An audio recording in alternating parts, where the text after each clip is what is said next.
On a nasty deal like this one, hey, how about something good? Got the averages down, high volatility, maximum fear and confusion. Sell. Why don't we take a moment to praise the companies that have consistently made us money, along with their stalwart CEOs. The ones with business models that work, even in the worst case scenario, sky-high oil prices, crimping the consumer, the economy, whatever. Specifically, let's talk about Herbalife, HLF, a network marketing company that sells nutritional supplements and weight management products. I like to think of it as an Avon or Tupperware of the weight loss biz. It's as good as Tupperware. It's much better than Avon. Last night, Herbalife reported a stellar quarter, which caused the stock to soar $7.04 today. Come on, the market was down 100 points. And HLF has now given us an astounding 88% gain since the CEO came on the show in my invitation in November of 2009 at $40. See, Herbalife is not just a play on combating obesity, a huge theme that we can't get enough of here on Mad Money, considering how overweight most Americans are and around the world. This company also gives you exposure to our aging population, because as many generations of baby boomers get older, consuming more and more nutritional supplements to stay healthy. How do you think a 66-year-old man like myself stays this spry? And finally, Herbalife also benefits from high unemployment. Since it's a direct sales company, regular people who are out of work or need a little extra money have a lot more of incentive to become Herbalife's distributors, just like they would throw Tupperware or Avon parties, although they're obviously not doing the latter. That makes this stock a play on not one, not two, but three major themes that we like here on Mad Money, so it's no wonder that Herbalife delivered a superb quarter. Earnings coming in at $1.31 per share, monster 19-cent beat. And while half the beat came from a lower than expected tax rate, the other half came from just very strong business. It's Herbalife's time. The company's sales rose 17% year over year. Worldwide volumes were up 16.1%. And for the second consecutive quarter, each of the 6 regions were Herbalife operators: China, Mexico, Asia Pacific, South and Central America, Europe, the Middle East and Africa, and North America all experienced volume growth.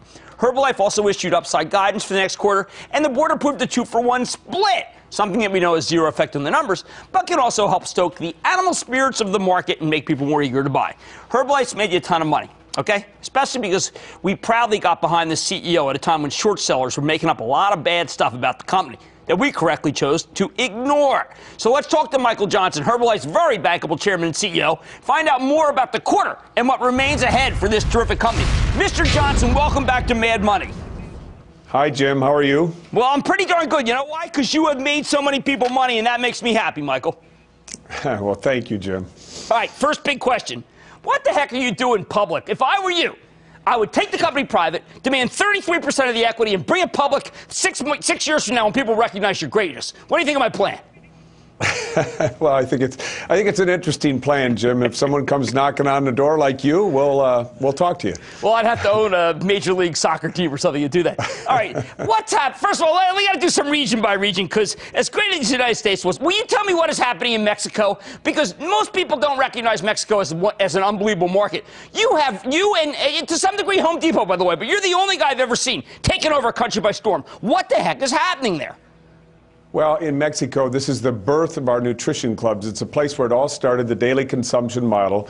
And we went through a tremendous growth about 3 years ago, $200 to $600 million marketplace. And then it slowed down a bit because we were having a little trouble getting product to the marketplace. So we have a great president of our company, Des Walsh, and a wonderful team there who put together an idea to use a retailer to supply product out into the marketplace. We don't do it through the retail outlet. We use their warehouses and storage areas. It's kind of like an old catalog store. When I was a kid in Michigan, you'd go to the Sears store and you'd pick up your product. It's the same idea. So the product is a way more accessible to our distributors, allowing them to grow their business on a local basis. So these clubs are local in small communities all over the place. We got a great management team down there, and they are hitting it, and distributors are in concert with us. It's a big, big hit down there. All right, now, if you have your druthers, Russia or China or Brazil, which would you put the most money on for when I see you next is going to have the greatest rise in business?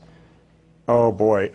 You know, I'm always cautious about China. I love China. I think it's a great marketplace, but we have a government partner there who it's interpretation of the rules sometimes, and so we're going to be a little more cautious about China. We're starting to see some change in the game in Brazil as they adopt the same model they did in Mexico. So maybe Brazil is a growth model, and China is probably an overall long-term bet. Well, I know that weight management, which is how I now view your company, I view it as a health weight management company, has been red hot. That's what we saw with Weight Watchers. Why is it that your company seems to be so underestimated by people who don't seem to recognize the power of the aging trend, the weight trend, and your incredible model for when people need more money? Well, I think we're probably operate a little more quietly than them in terms of we're not on, we don't buy television media the way others do because we don't have to. It's a push business where people have their own areas to operate. So they operate in neighborhoods and they reach out to people, and it's a very, very personalized business. We're going to have a much stronger presence on the web very soon. So maybe people will take notice of us a little bit more. But you want to know something? We're just scratching the surface. We're just getting started. So our people in their business model and their business efforts are going to reach out, and you'll know more about us, and you know about us, but the public at large will know more about us, see what we're worth in terms of building a healthier, more opportunistic social network. Oh, you are doing it. Now, Michael, I also want people to understand more about your business, the way it runs. We care in this show, we know about net sales growth, we know about volume point growth, but there are two other indicators that I want you to talk about. Average active sales leaders, and then how many people stay on as leaders. These are obviously key metrics that people have to understand if they're going to buy the stock. Jim, those are the two most important pieces of news in our quarterly and annual earnings report. The retention rate in the company, meaning the people who stay with us year after year at a higher level, these are called sales leaders, and they get about a 50% discount on the product. It's almost 50%. It's 48.9%.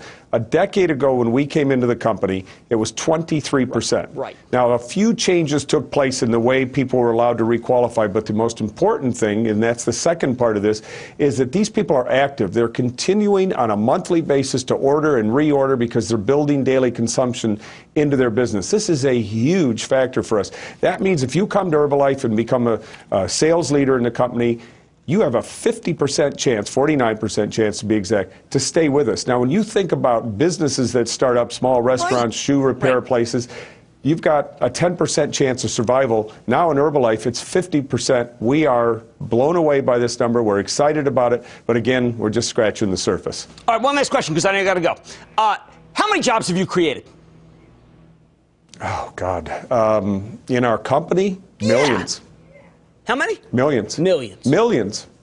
People should talk about you more. Michael Johnson, fabulous quarter, great work. Thank you for making us so much money. Jim, thanks for your support, too. We appreciate it. Absolutely. Real deal. Got behind him when everyone else was running. That's one of the ways you make big money. You listen, you see a pro, you see what this guy is doing. He's doing it, and it's going higher. Thank you, Michael Johnson, Chairman and CEO of Herbalife, HLF.